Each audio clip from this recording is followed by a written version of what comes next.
From the National Newsroom of the Canadian Press, I'm Naira Ahmed.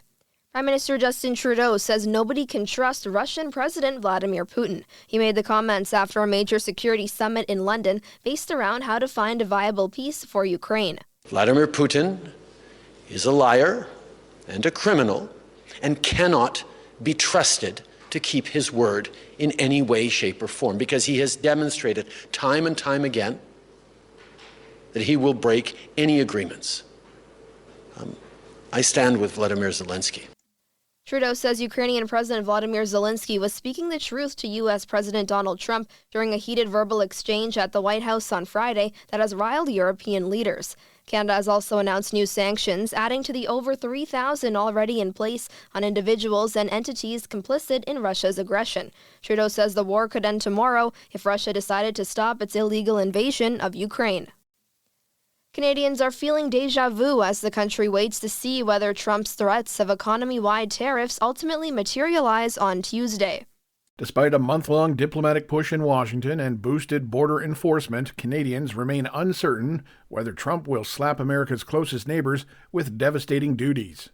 The tension is tantamount to multiple days in early February when Trump signed an executive order to implement 25% tariffs on all Canadian and Mexican imports with a lower 10% levy on energy. Ultimately, Trump agreed to a pause, albeit temporarily. However, as of last Tuesday, the president said the tariffs would be going ahead. Rob Westgate, The Canadian Press.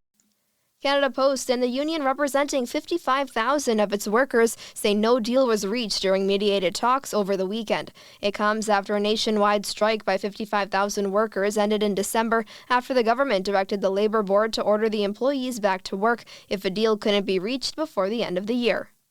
A federal by-election has been called for Halifax on April 14th, but if a general election is called before then, the by-election will be cancelled and its candidates would join the general election. It comes after longtime Member of Parliament Andy Fillmore resigned to run for Halifax mayor in August.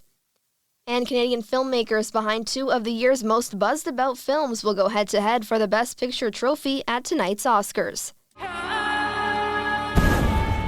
Quebec director and producer Denis Villeneuve and producer Tanya Lapointe are nominated for their sci-fi epic Dune Part 2.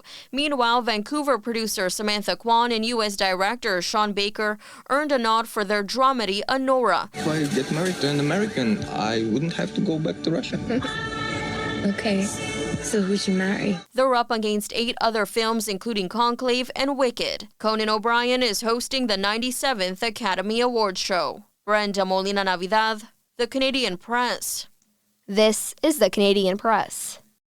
In sports, William Nylander scored in overtime for his team as the Toronto Maple Leafs beat the Pittsburgh Penguins 6-5 for their 5th win in a row. It's the second overtime goal and 8th game winner for Nylander this season.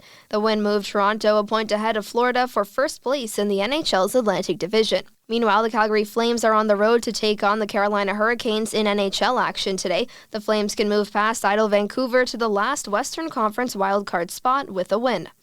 Both Saskatchewan teams posted victories in today's early round-robin draw at the Montana's Brier. Ryland Clydeter defeated Prince Edward Island's Tyler Smith 7-4, and Mike McEwen held off Nova Scotia's Owen Purcell 8-6. And Canada's Laurent Dubray and Evanie Blondin earned silver medals as the World Cup speed skating season wrapped up in the Netherlands. Dubray finished second in the men's 500 meters for his 3rd silver medal in the discipline over the last 2 weeks. Blondin took silver in the women's mass start event. From the Canadian Press, I'm Naira Ahmed. Thanks for listening. Don't forget to follow and subscribe. For more of today's top stories, visit thecanadianpressnews.ca.